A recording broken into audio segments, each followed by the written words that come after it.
అమ్మా, నీ పవరో నా లవ్ పవరో తెలియదు, కానీ అనుకుంది సాధించి సక్సెస్ అయ్యాను. కాబట్టి ఆ కిరీటం అంతా నీకే. నన్ను ఆశీర్వదించు తల్లి.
తెలుసు, నాకు భర్తనవుదామన్న ఆశతో వచ్చి నన్ను మరొకరి భారీగా ఊహించుండవు. మనం మోసపోయాం వంశీ. నీకంటే ఎక్కువగా నేను నా కన్నవాళ్ల మాటలకు మోసపోయాను. నువ్వు 6 రోజుల్లో వస్తావనగా మా నాన్న నా దగ్గరికి వచ్చాడు. మా అమ్మ ఒంట్లో బాగోలేదని, నన్ను చూడాలంటుందని ఊరికి తీసుకెళ్లాడు. నన్ను రామ్మా, దిగు, జాగ్రత్త.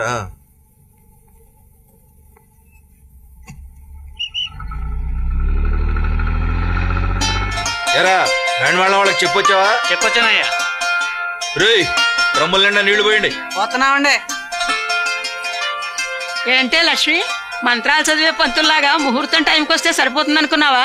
ఏమిటో ఈ కాల పిల్లలు. ఏంటిది లక్ష్మి, నలుగు ఎప్పుడు పెట్టించుకుంటావు, పెళ్లి కూతురు ఎప్పుడు అవుతావు? నేను పెళ్లి కూతురు అవటం ఏంటి?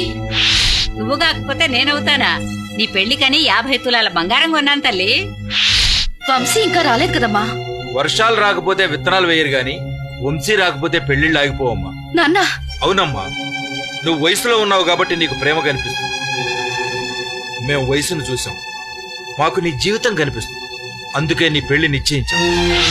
పిల్లాడిది జమీందారు వంశం. నువ్వు 10 సంవత్సరాలు లెక్క పెట్టినా తరగని డబ్బు ఉంది.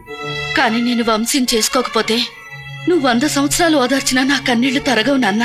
ఈ కళ్యాణం జరిగితే కన్నీళ్లే రావు, అందుకని ఓదార్చే అవసరం ఉండదులే అమ్మా. కానీ అతనితో 100 ఏళ్లు కలిసి జీవించాల్సిందాన్ని నా అభిప్రాయం తీసుకోరా. ప్రేమించే ముందు నువ్వు మా అభిప్రాయం అడగనప్పుడు పెళ్లికి ముందు నీ అభిప్రాయం మేమెందుకు అడగాలి చెప్పు? అందుకని నన్ను మోసం చేసి పెళ్లి చేస్తారా? ఊరందరినీ పిలిచి పబ్లిక్ గా పందిరేసి మరీ పెళ్లి జరిపిస్తున్నా. ఇందులో నేను చేసిన మోసం ఏమిటో చెప్పు. నాకు ఇష్టం లేని వాడిని నేను పెళ్లి చేసుకోను. బ్రతకడానికి ఇష్టం ముఖ్యం కాదు, డబ్బు ముఖ్యం. ఆ డబ్బు ఈ కుర్రాడి దగ్గర చాలా ఉంది. ఆ డబ్బే వంశీ కూడా తీసుకొస్తున్నాడు. రిజర్వ్ బ్యాంకులో కూడా బోల్డ్ ఉంది డబ్బు. అందుకని నిన్ను బ్యాంకుకి ఇచ్చి కట్టబెడతావా? నోరు మూసుకుని తల వంచుకుని నేను చెప్పిన వాడితో తాళి కట్టించుకో. నాకు ఇష్టం లేకుండా మీరు ఈ పెళ్లి చేయలేరు. అవును, నీకిష్టం లేకుండా పెళ్లి చేయలేకపోవచ్చు, కానీ చాలా చేయగలను.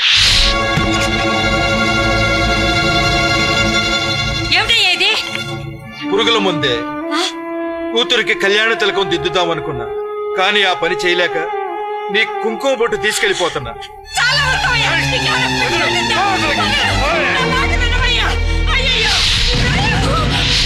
నా బిడ్డను పెళ్లిపేటల మీద చూద్దాం అనుకున్నా, కనీసం దాన్నైనా నన్ను పాడి మీద చూడమని చెప్పు.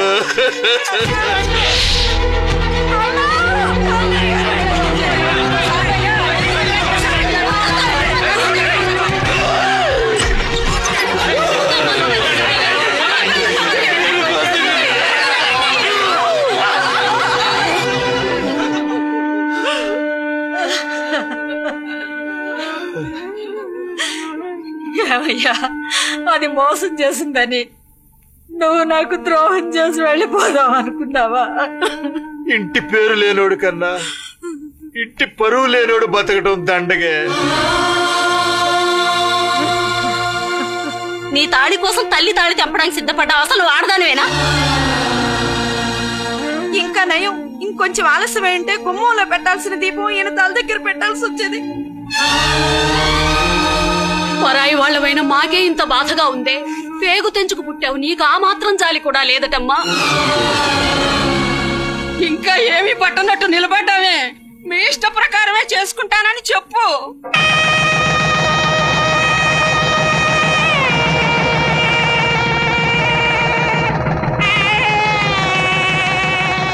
అసలు ఇంతవరకు నేను తాళి కట్టిన వాడి మొహం కూడా చూడలేదు.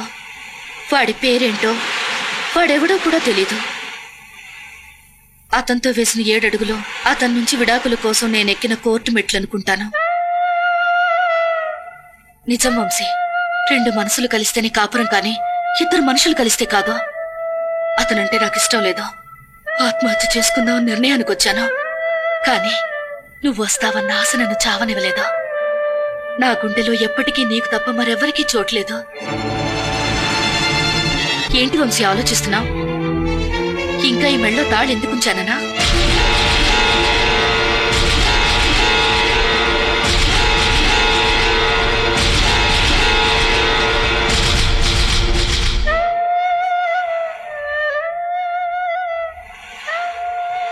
నువ్వు నా మెళ్ళో మొదటి ముడి వేయడం, ఈ తాళి చివరి ముడి తీయడం ఒకేసారి జరగాలి. అంతవరకు ఈ తాళి నా మెళ్ళో లాకెట్ అనుకుంటాను. ఈ 2 సూత్రాల పసుపు తాడికి 2 మనసులు విడదీసే శక్తి ఎప్పటికీ లేదు. వంశీ, నువ్వు నన్ను తీసుకెళ్లే రోజు కోసం ఎదురు చూస్తూ వెళ్తున్నాను.